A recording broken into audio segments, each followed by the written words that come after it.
Thanks, everyone. I'd like to thank the Texas Turfgrass Association for inviting me this year. And yeah, let me see if I can learn how to do this. Yeah, be talking about importance of soil testing. I know, I'll try to make it as painless as possible.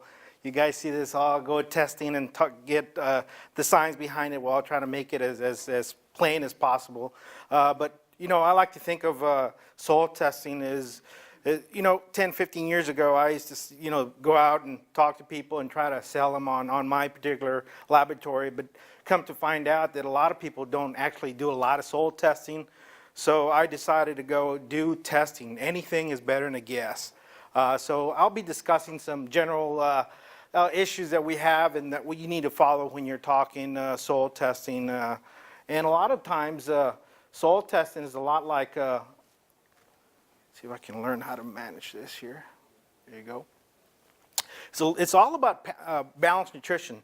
You heard Mark talk about the importance of carbohydrates and so forth. Of course, you need nutrients to do those balanced carbohydrates and sugars and so forth. So a lot of times, using just nitrogen alone is not balanced nutrition. You get into some malnutrition issues like, us. Plants are a lot like us, for example, scurvy. Generally, I found in the U.S., but third world countries is a major problem. We all know it's because of vitamin C deficiency, And plants are the same way. We got to balance that nutrition. So let's start off with the use of these conventional soil analysis is basically to acknowledge or knowledge of what nutrients are specifically should be available in your soil for your crop, whether it be turf grass or trees or any other crops, Of course, we got to be good stewards of our soil, so it'll help us reduce the environmental impacts due to over-application of a lot of these nutrients. For example, nitrates or nitrogen, especially on sandy type soils that being an anion leach, wherever that water goes into waterways and starts causing pollution. So we try to eliminate a lot of those issues. Of course, also we want to increase the efficiency of these inputs, of fertilizers, I know a lot of you guys are in strict budgets, you got to meet and so forth. So what can you do to make sure that we can minimize those inputs, but still keep the grass performance or tree performance throughout the year? It's tough to do, but if you balance that out, it's not that difficult. Of course, that prediction of those nutrient values are what's supposed to be available throughout the growing season, okay? It's just a snap picture of what the future holds for that plant when it comes to nutrition. So what are the objectives of a soil analysis? Okay, it's a soil audit. Just like we do audits on ourselves, we got to do a soil audit. We got to make sure and look at what your macronutrients are, what your micronutrients are, salt conditions too. A lot of you guys are using effluents. It's really important to make sure and monitor that a lot more frequently, because those salt conditions can really wreak havoc on your turf or on your trees or your landscape, Of course, pH, texture, organic matter, all, typical analysis that are part of your routine soil analysis that you get. But all this data forms a basis to determine what your fertilizer needs are, okay? Now, some cautions about soil analysis. People think, well, soil analysis will tell me a lot of information. Yes, it will, but it will definitely not tell you how can it be affected by those irrigation techniques or amounts. A lot of times, if you're using effluent, for example, and you happen to do a really heavy irrigation that time, which you normally don't do, you take a soil sample, some of those results that you get from any laboratory might be skewed. So that type of information can really help us to make a better interpretation when it comes to a lot of these soil analysis. It will not deter or will not give you insights to whether you have pests or toxic problems. There's other laboratories that can run those type of analysis for you.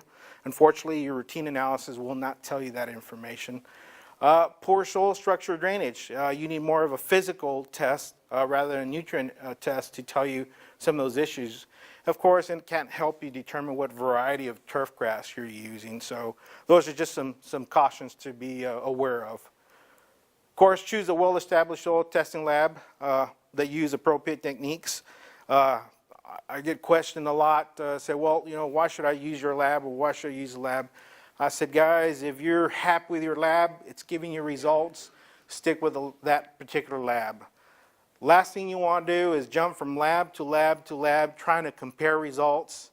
And a lot of times it's trying to compare apples to oranges. It's just no comparison. What I do tell or I do recommend is if you're going to switch to another lab or see what they're doing, at least stay with that lab for a minimum of 3 years, okay, to help you correct any issues you might have. Because how long did it take you to be in the situation you're at right now and expect somebody to help you bail you out within a year or two? It's very difficult to do depending on what the damage is. So steps of a good soil test, of course, it all starts with a good soil, good sampling, I've been around, I work with a lot of row crop guys too, and I've seen fertilizer guys go out there, get off the turn row, off the pickup truck, take a sample, put it in a bag, and send it to the lab. Well, is that truly representative of those 300 acres or not? Not really. Same thing for turf grasses and so forth. You happen to get off, say, on the rough side, and you just take one core because it's too much work in the middle of summer. Well, our soil test is only as good as the sample you submit, so be careful when it comes to sampling. Accurate chemical analysis is the second step. There's a lot of variations there, and I'll go a little bit into more detail on that. Now, of course, interpretation. You got to deal with knowledgeable consultants that know your area, that have a little bit of history as far as what your fertility programs are, what the problems you're encountering are. So we're a lot like doctors. We need a little background history when you submit those samples in order for us to interpret those results a lot better and be able to help you a lot better as well. Of course, that data interpretation also leads to what type of fertilizer response predictions will occur based on your current situation. As you well know, there's a lot of different products out there that can do a lot of different things. So doing a soil test to help you monitor that and see if that product is actually working for you. Another good way about using that tool. So again, soil sampling, results of your soil tests are no better than the sample you submit. It must be representative of that area being sampled. Some sampling tools, most of you guys I've seen use that. The soil probe works great. Man, I've used it too on some heavy clays, and it gets stuck right in that tip, and it's hard to get out. Using a little spam, take a pocket knife, really helps. Always use a spade, also sometimes on your roughs, on your fairways and so forth, on your heavy clays. Sometimes a lot easier to use a spade than using a sprayed push probe there. And basically what you want to do is take the top 6 inches of that soil surface. And you want to do that at random areas throughout your course or through your parks and so forth. And we need a minimum of 12 to 15 of those cores at random areas combined to make one representative composite sample. Yeah, it takes quite a bit. But how else are you going to get representative? It's very difficult. So that's why I'm saying just taking 1 or 2 cores is not truly representative. Okay.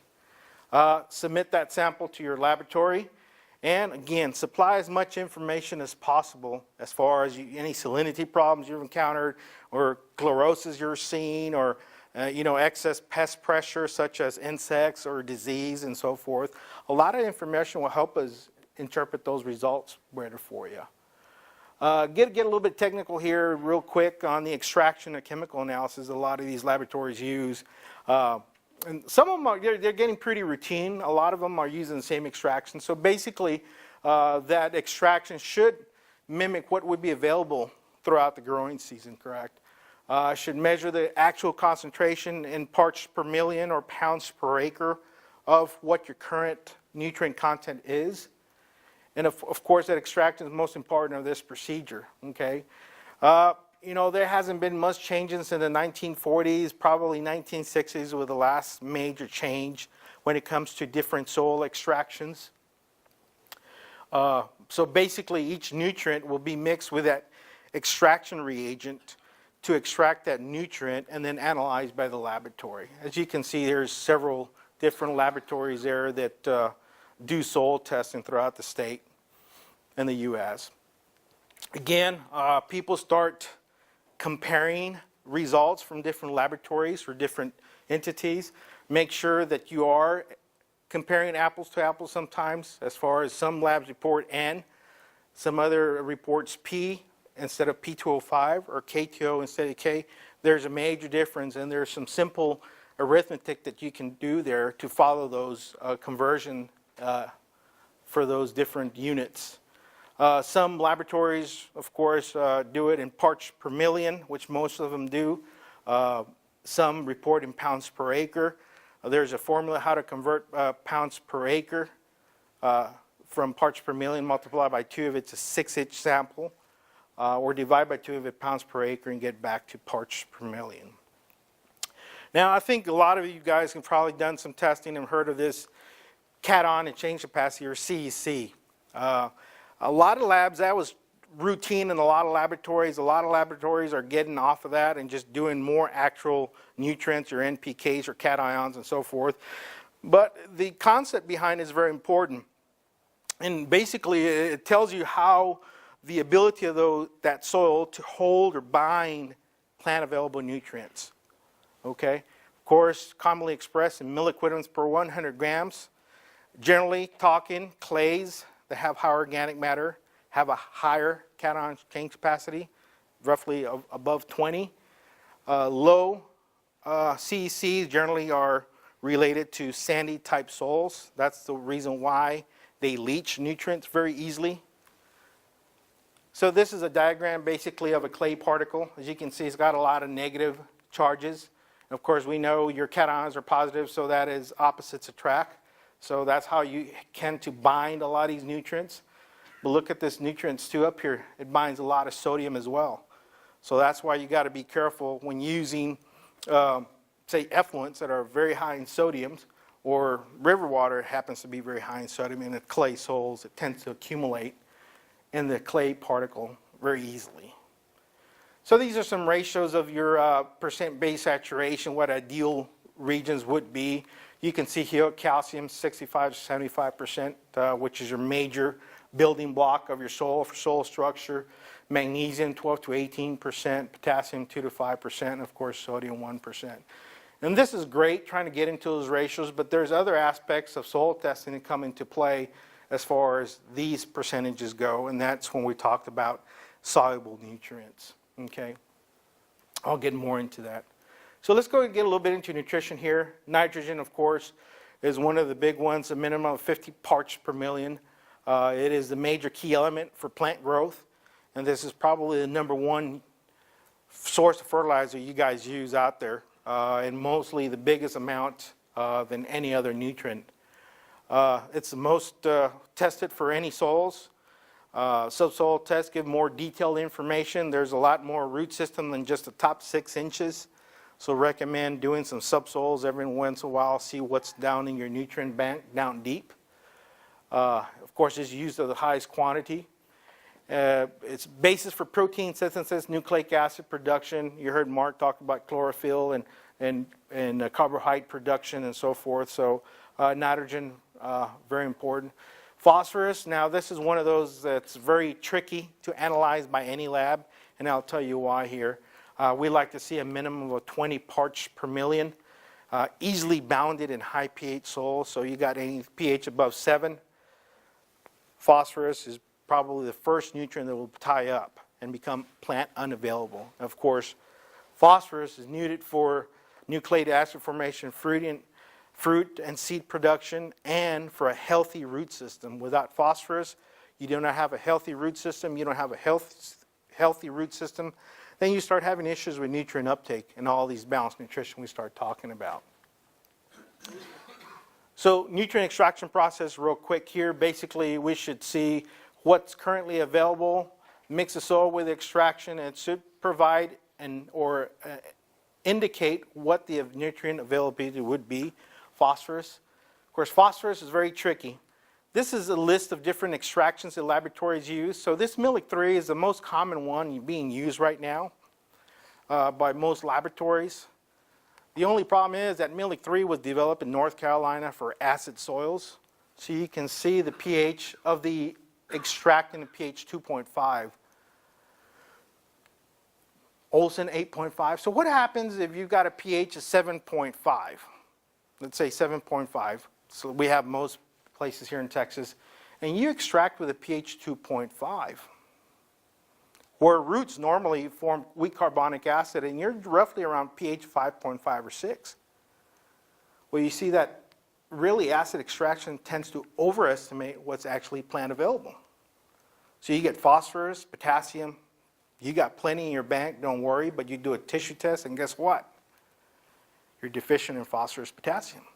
You hear a lot of you guys probably know too, you get a soil test sometimes, comes back high in potassium, yet you apply potassium and you get a response because of that highly acid extraction that's overestimating what's actually plant available. In that case, phosphorus, you would run that Olsen method, pH 8.5, to get a better response. We use the CO2 Dobney extraction, which 6.0, we're mimicking the roots, so it gives a more reliable test when it comes to phosphorus and potassium, calcium, magnesium. Potassium works the same way. A lot of times with that Milik 3, you'll get readings around 200, 250 parts per million. But when you run it with a weaker acid, you might get something like 75 or 50 parts per million in comparison. So that's the reason why you get a response, because of that excess phosphorus, potassium is being used. Used for cell division, carbohydrate formation, extremely beneficial in times of drought. You guys want to increase your water use efficiency during drought. Your limited amount of water, you need to increase your potassium. Potassium also helps disease, to control disease as well. We've seen a lot of times where you got a lot of, say, take-all patch or brown patch or actinomyces, a lot of these other different diseases, a lot of times is because you got some potassium deficiencies. That's why they're coming in. Once we balance that out, start reducing your nitrogen, because potassium increases nitrogen, guess what? You got less and less disease. That leads to, of course, less fungicide applications. Sulfur, generally I see most sulfur deficiencies in sand greens because of the low CEC, so minimum of 25 parts per million. Of course, vital for amino acids, vitamins, and oils. I use sulfur a lot of times as a soil conditioner. A lot of times we have a lot of salt problems. We got a lot of calcium. So I'll recommend high rates of sulfur to acidify that soil, make it more plant available, fix the soil structure, and then we can leach all that sodium out of the rhizosphere. Calcium, this is another big one, minimum of 400 parts per million.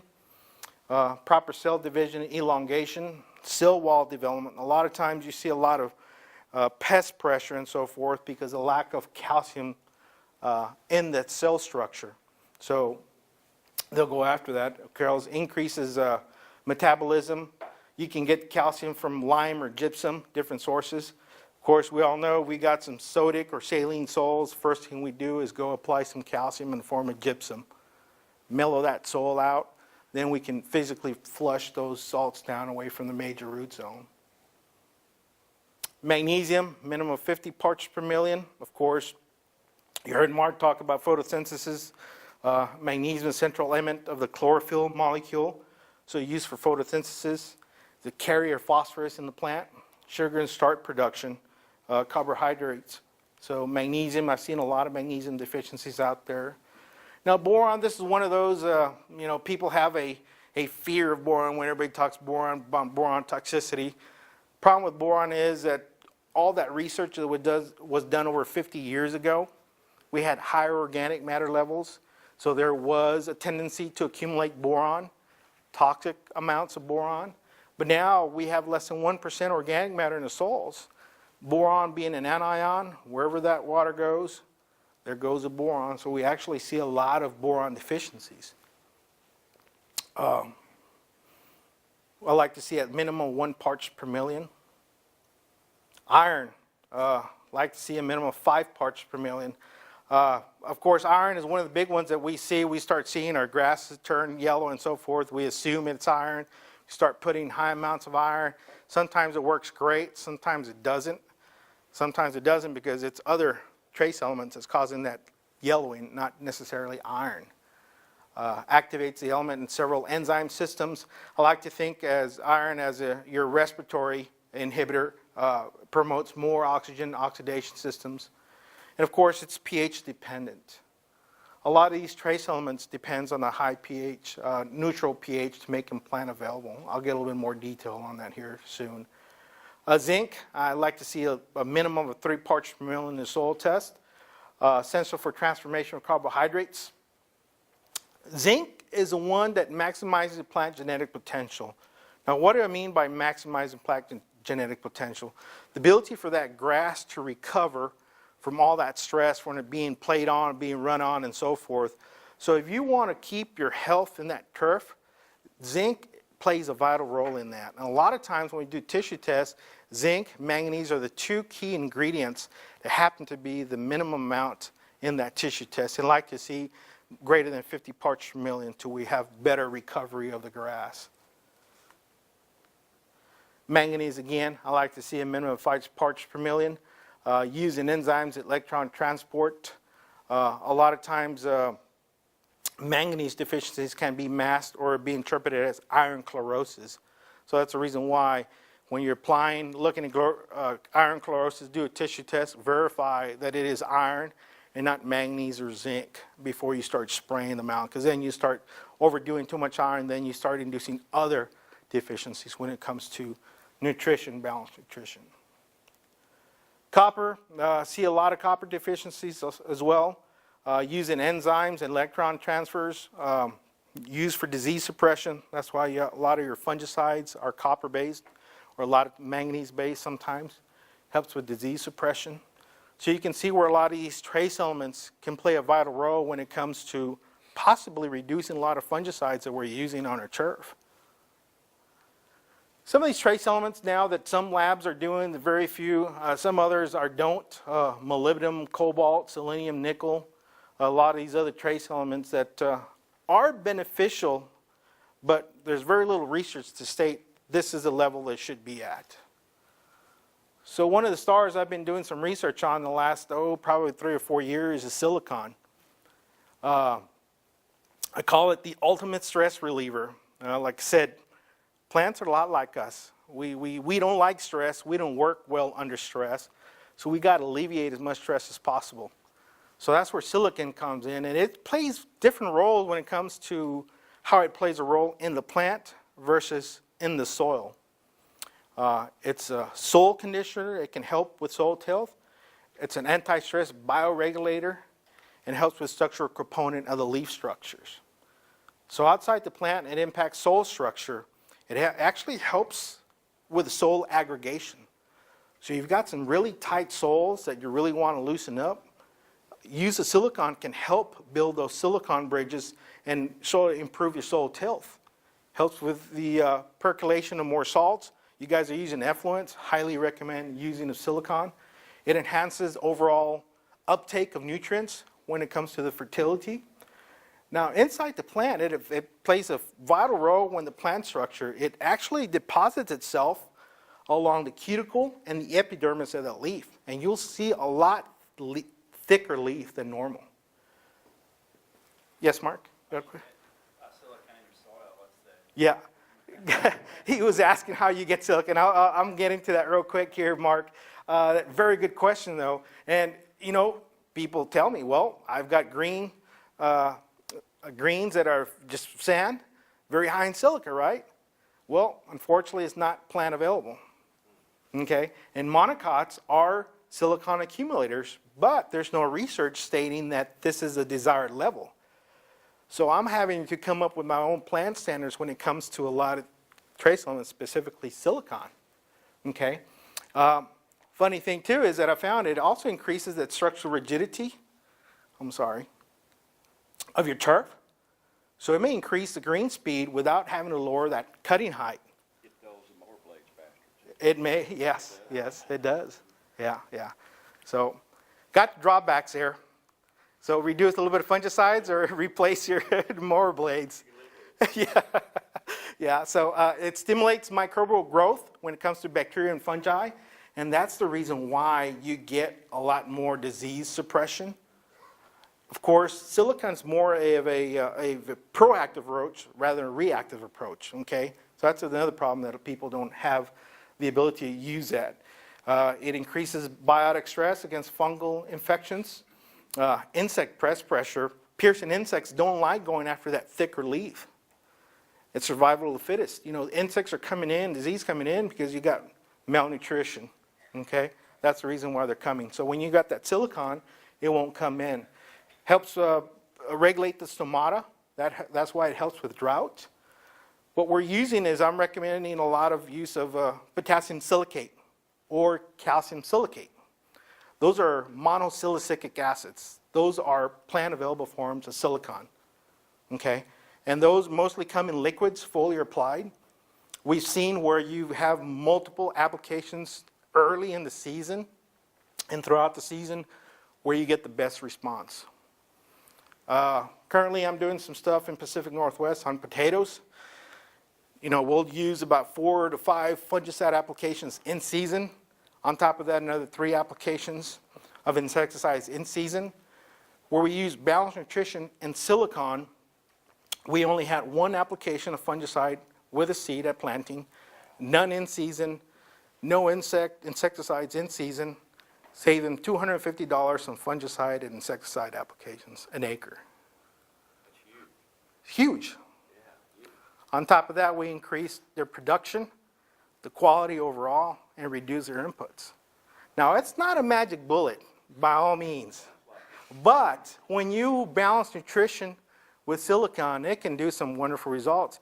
And I've been doing some research, and and you guys in the turf industry, and there's a lot of products here, you guys have access to silicon more than the ag guys that I work with. I've been looking around, looking at some of these products, and surprised that I found they actually have silicon in there. So I'm happy for you guys. It's another tool that I highly recommend. And if you're thinking of you're limited, I talked to a lot of you guys and our limited budget and so forth, what can we do? You know, they want to have this manicured lawn or manicured turf, but they don't want to increase our budget. I think this is one of the tools you really need to be looking at.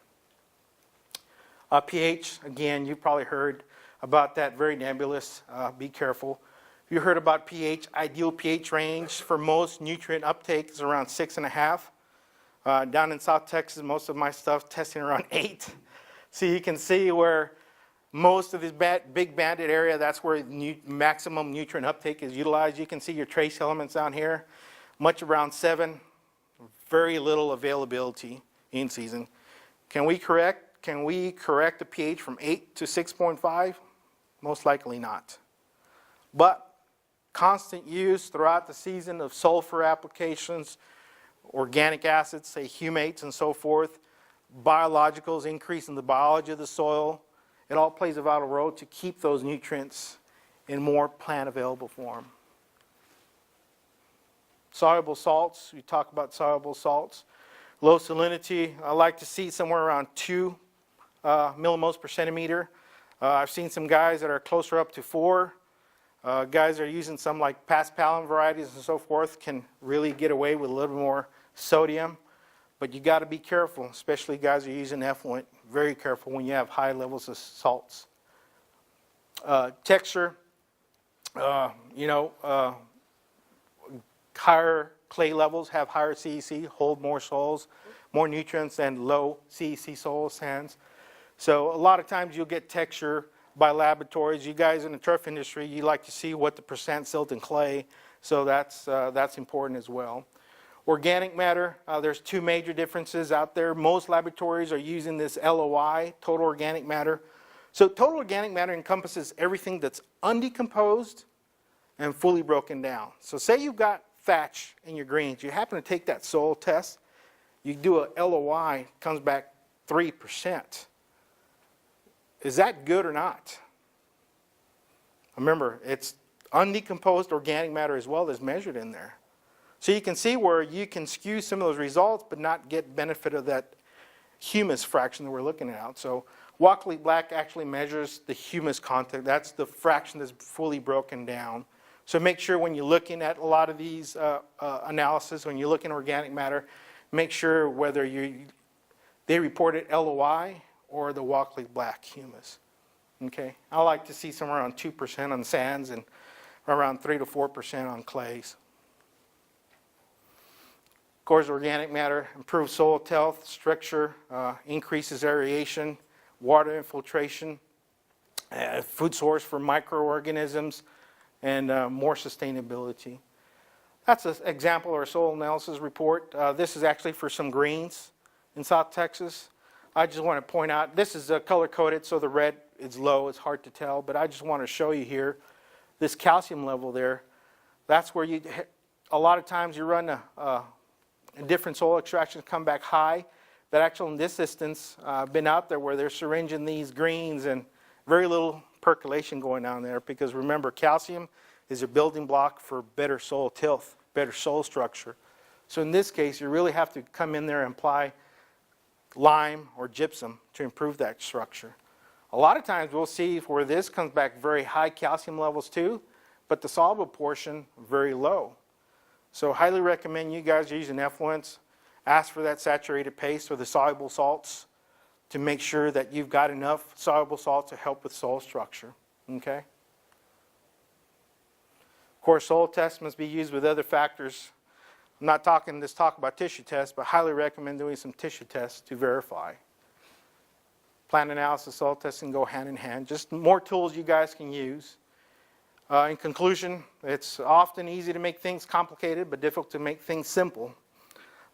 A lot of times it's more of an art than it is a science when it comes to soil testing. Again, provide as much information as possible. And with that, I'll open for any questions, if you guys have any.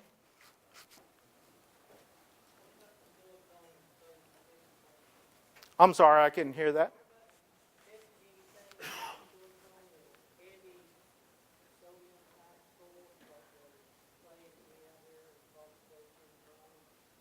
The question was, the use of silicon help with some sodic or saline soils, for example, College Station area. Yes, we are using some silicate levels. In that case, probably something like a calcium silicate, because of the added calcium can generally help with that heavy soils and help improve that structure so you can flush those salts down away from the major root zone. Definitely a plus. Are there any dry materials, calcium silicate? Question was, any dry materials when it comes to calcium silicate? There are, Okay. but again, they're very slow release. Highly recommend them, but generally you want to see some effects, I would use a combination, maybe both. Okay, to improve the soil tilth, like you mentioned. Exactly, improve the soil tilth. The liquid will do it, but it takes some time, multiple applications. So I would do both. Do a dry material and then come back with a liquid product in season. Yes, sir? Has there been any research done with the carbon dioxide extraction method with our turfgrass for ideal ratios? I'm just curious where you get your values for high, low, medium with that extraction method. On the carbon dioxide extraction, yeah, that actually dates back to the early 1920s. University of Arizona, they're the ones that came up with that methodology, and they're the ones that have that data. Unfortunately, such an old CO2 extraction method that a lot of laboratories don't use it anymore because it's very labor intensive, and that's the reason why a lot of these laboratories are using now Melic-3 ammonium acetate. It's a lot faster, a lot more efficient, but you use quality at the end. But yeah, the research in us, we've actually modified a lot of those standards from our experience using that since 1960s. So where are those values, those ideal values? I mean, because the universities are testing ideal values, they're not using that extraction method. I'm just curious how those are derived. Too high, too low. Yeah, most of those are actually come up with based on, the question was, I'm sorry, how the standards are being utilized or come up with by the universities, and most of those are based on plant response. Okay, so a lot of these haven't been modified in years, and that's some of the issues that I'm finding, that a lot of these standards have been modified and are skewing the newer varieties. And unfortunately, a lot of these standards were developed over 50 years ago with older varieties and haven't been modified. So how can you recommend currently with newer varieties based on those old standards? So we've happened to modify our own throughout the years based on that. Are there any other labs in the U.S. that utilize this extraction method? No, unfortunately, we're the only ones worldwide that use the CO2 extraction. Yeah. Any other questions? If not, thank you.